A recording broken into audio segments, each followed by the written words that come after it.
Welcome to LOVE Podcast!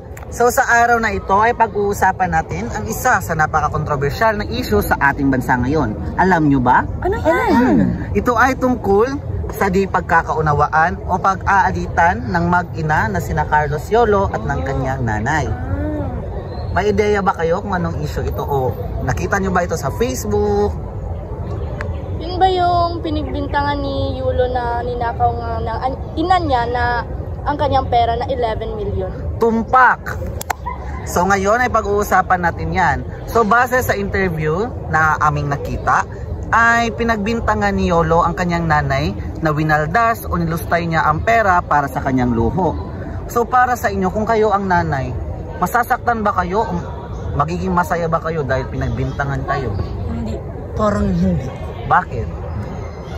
Kasi ikaw yung nagpalaki sa kanya, tapos ayun nga, tapos yun lang yung marireceive mo galing sa anak mo na ipinalaki mo nung pagkabata pa lang yun. I beg to disagree with your statement kay dahil if ever na yung nanay mo winaldas yung pera mo na hindi mo alam, meaning nun wala siyang respeto sa'yo. So dapat if ever na gusto mong kunin or gamitin yung pera na pinag-ipunan mo, dapat kailangan mo nang magpaalam muna ba? Ganon. Yun nga, yun din yung mali ng nanay ni Yolo. May narinig din ako. May nakita rin ako sa social media kung saan nag-ugat ang kanilang alitan. Kung saan makikita ang isang FB post ng kanyang ina na kung saan siya ay pumapanig sa kalaban ni Yulo nung siya ay nagsali sa Tokyo Olympics. Kaya doon nag-ugat ang kanilang pag-aalitan. So sabi ng nanay ni Yolo ay ito daw ay walang katotohanan at willing daw siyang maglabas ng ebidensya o deposit slip na nagpapatunay na hindi niya ninakaw ang pera ng kanyang anak. Tapos buong-buo niya rin daw na nakuha ang 11 million pesos na yun ay ang cash incentives niya o napanalunan niya nung pagsali niya ng mga Olympics. At pati na rin yung 1 million talent fee na galing sa Milo. So kahit na wala pa kay Carlos ang kanyang passbook ay nakuha niya pa rin daw ito sa pamamagitan ng pagkuha ng affidavit of loss at ipinasa sa BDO. Kung kaya't intact na nakuha ni Carlos ang kanyang pera sa kanyang ATM. So ginamit lamang ng nanay ni Yulo ang kanyang pera upang ipaayos ang kanilang bahay at i-fully paid ito sa kanilang lupa. So para sa kanyang nanay ay hindi naman daw ito pagnanakaw, subalit i-message daw ng ate ni Yulo siya, ngunit wala naman daw ang sagot ito. Subalit silang lahat ay nakaka-benefit dito dahil bahay niya pa rin daw naman ito. Kung kaya lang lininaw ng kanyang nanay na hindi nakapangalan mismo kay Carlos Yolo ang kanilang lupa, subalit ay sapagkat inacquire na ng nanay at tatay nila ito. And then ginamit ng nanay ni Yolo ang pera para lamang i-fully paid ang kanilang lupa sa Cavite at ipaayos ang kanilang bahay. Ngunit wala naman daw pagkakamali ito dahil i-message mali pa rin. Bakit? Kasi kahit sabihin niya hindi niya ninakaw, kung wala namang permiso galing sa may-ari ng pera, hindi pa rin yun pwede. Pero yung pagkakaalam ko na chinat daw ng kapatid niya si Yolo. Ang tanong nag-reply ba? Yun nga, hindi nag-reply si Yolo.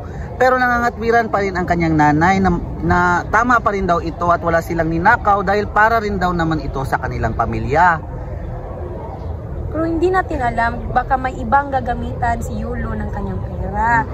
Kaya kailangan talaga ng permiso bago mo gawin ang isang bagay. Subalit nakadagdag rin daw sa tensyon ng mag-ina ay ang pag-post ng GF ni Yolo about sa issue nila.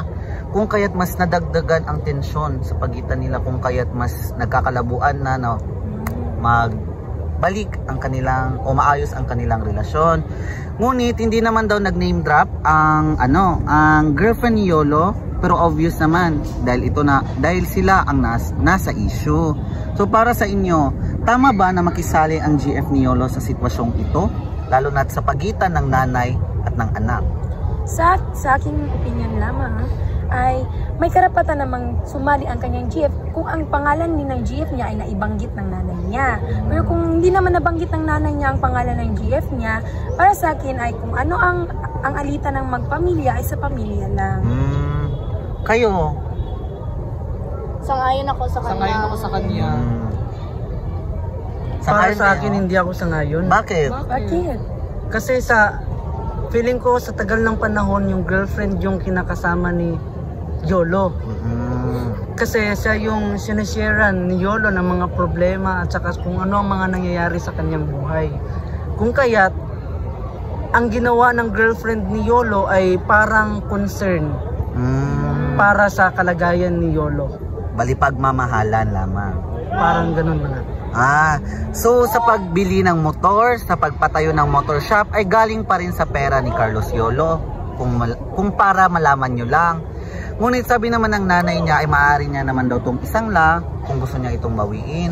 Pero napakasakit naman kung ganun ang tingin ng nanay mo sa'yo na dali-dali mo lang itong mukha kang pera, ganyan. So para sa akin is silang dalawa ang may mali. Dahil pareho silang may nagawang di tama eh. Ang nangyari kasi dito ay hindi pagkakaunawaan sa pagitan ng dalawa. Tama ba? Tama ba?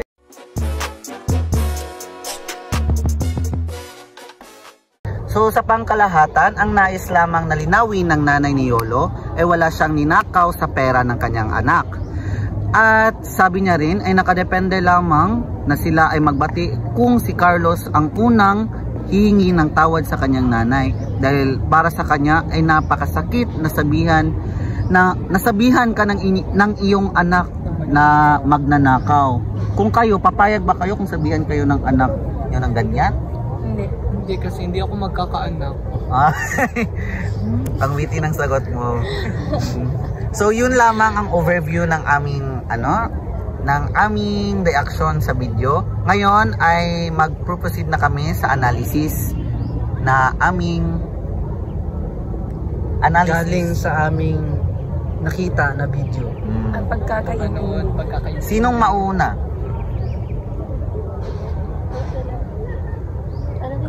Para sa akin, ang elemento sa napangungusap batay sa aking napanood sa video ay ang ginawa ng ina ni Yolo ay isang elemento na ganting mensahe o sa English ay feedback.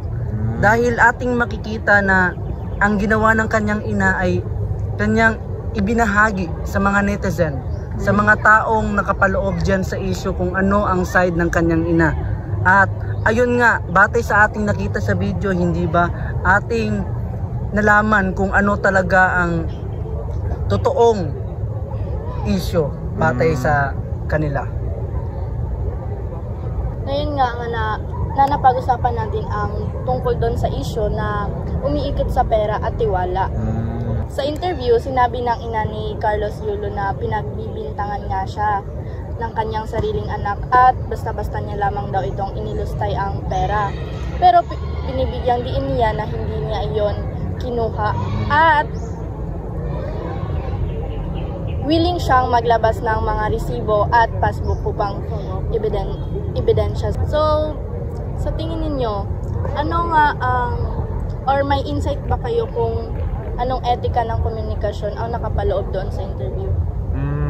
Para sa akin, sa aking pag-obserba, ay ang salitang honesty. Okay, maaari. So, doon sa interview, dito pumapasok ang accountability.